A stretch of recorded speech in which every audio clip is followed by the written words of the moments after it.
How we doing, guys? This is Leo again, and we blocked in this garage, or second coated this garage today. A lot of people call it a bed coat. Different terminology all over the place, but I saved a couple of flats and butt joints to show you how I coat them by hand. This house was finished some time ago, and the garage doors were 6 months out. Anyway, they finally got them on. Here's the consistency of my mud, if you'll see. It's not super thin, it's not super thick. This is the second coat. I do tend to run mud a little bit thinner than most people do. I've been doing this a long time. And I just want to show you guys how to give a quick coat to a couple flats and butts without making a mess all over the place.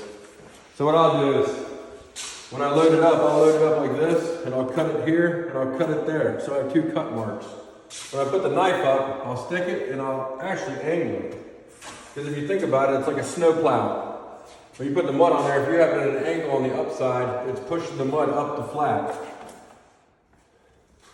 You see? And then I'll cut in the middle of my knife. A lot of guys will push on the corners of their knives and bend it like this. I simply put it up there and use the middle, and I don't bend it hardly at all.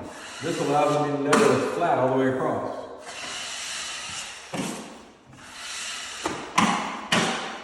Now I'm not going super fast, I'm trying to get you guys to see it. And I'm not using much pressure to wipe that off. I'm using more of the angle of the knife and letting the knife do the work. So when I'm done, I'll give it a check. And what I want to show you is, come here. You see this fine line right here? That's all you want to see. If you get any more than that, you're going to be a humpy.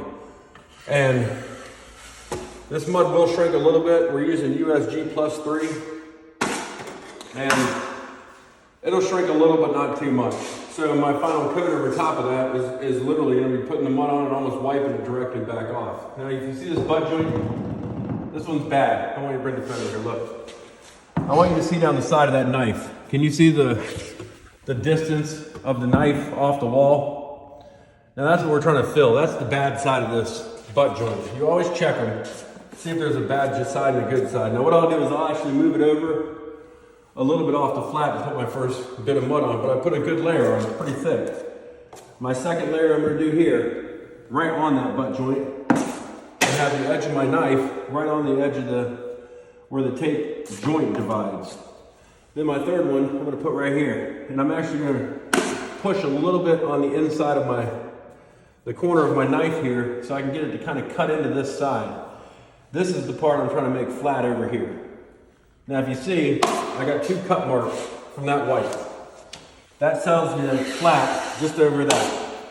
Then I'll cut again in the center of my knife. I'm not using the sides of my knife because I'm not gonna do that. And I'm not using much pressure here because I wanna leave the mud. And you see, these cut marks are gonna let you know that it's flat. Now all I wanna do is kind of flatten those out a little bit and leave them as lap marks. It's okay to have lap marks. A lot of guys will sand them off. I just give them a quick scrape. Now if you can bring that over here, or maybe over there and catch the light on that butt joint, you'll see that it's significantly flatter than it was. And those 2 lap marks, I can easily scrape right off and just give it a tight coat. Now, I'm gonna do this flat here at pretty good speed because I'm ready to go home. Now, see, I'll try to get 4, 5, 6 feet of mud out. Now, when I come to this box right here, I'm actually gonna skip it. I'm gonna hit it and then go to the next side of it. You see? Now, if you notice, it's pretty straight. I try to make it look like a machine gun. Now, I'm gonna take this, because I can't stand filling up boxes with mud, and I'm gonna simply do that. Now again, I'm using almost the middle of the knife, and I'm coming right straight down.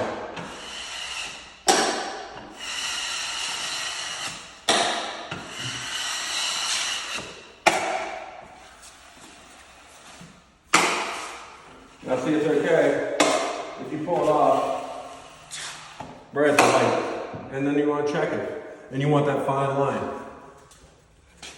That's exactly what you want to see when you're running flats. And that didn't take very long at all to run that. Now, we're gonna do a long, oh wait, I got one more small one here. I'm gonna run this little one, then we're gonna do a pretty long one.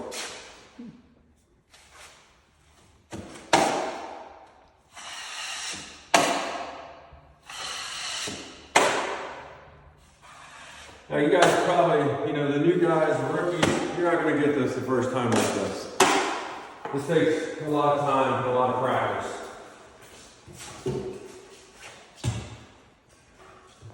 In my younger years, in my 20s, there was a period where I could run 20, 30, I don't know, 40 houses in a year by myself, custom homes that were 200 sheets to 250 sheets. Now this one's a little higher. Most people would probably be on stilts, but it's the same theory. I'm angling my knife up. I'm trying to go as far as I can with one swipe of mud. And I'm trying to keep it as straight as I can. I do not want mud dribbling down the wall at all. Stuff like this here, I simply go like that. Because when you wipe it, you want nice clean lines.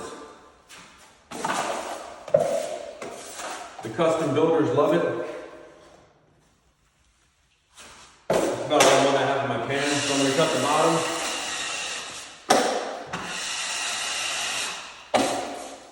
I don't want to touch the angle. We finished almost all of this garage first and just left this little bit of stuff off for a quick video. Now, if you notice, I'm angling my knife.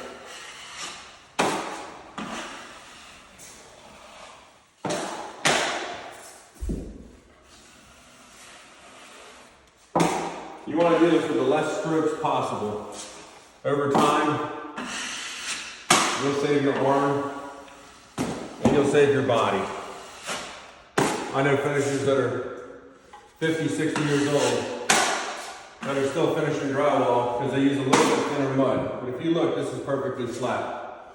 You don't want any humps, any flats. I've seen it where you go to, you go to a hotel or you go into a house with a big giant ceiling and you can look up at the ceiling and you see every single flat in the entire ceiling. And it's because one, they might have run it with a machine, but they did it by hand. What they did was they didn't check behind it. They just put the mud, maybe wiped it down and went on with their business. And a lot of guys do that, but I'm here to teach people how to do it the correct way.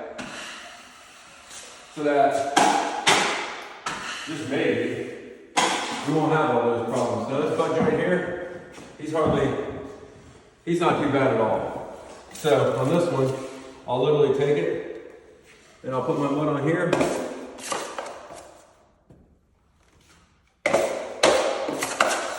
I might not have enough mud, we'll see. Now I load it up on the outside of my blade, because I want the mud on the outside pushing in a little bit. And I'll simply cut the middle like that. See that tape right there? I don't want that. So I'm going to leave a little bit extra down there. And I'm going to cover it up. And I'm going to pull this up. Pull this side up. And I'll give it another wipe. Now, this time I'm coming down this side. You see how my knife cut into that side? That's all you have to do, because you're crossing the tape with your knife. You see? Now I'm going to do it one more time right down the center. And that butt should be perfectly fine. Tomorrow, I'll be able to cut it. Now you can leave these little marks. If you see, if you can get the camera on them. These are just lap marks, see? That stuff can be just a quick scrape in the morning, and then you can coat right back over it. That's about all I have for flats and butt joints today, guys. You have a great day. Thank you.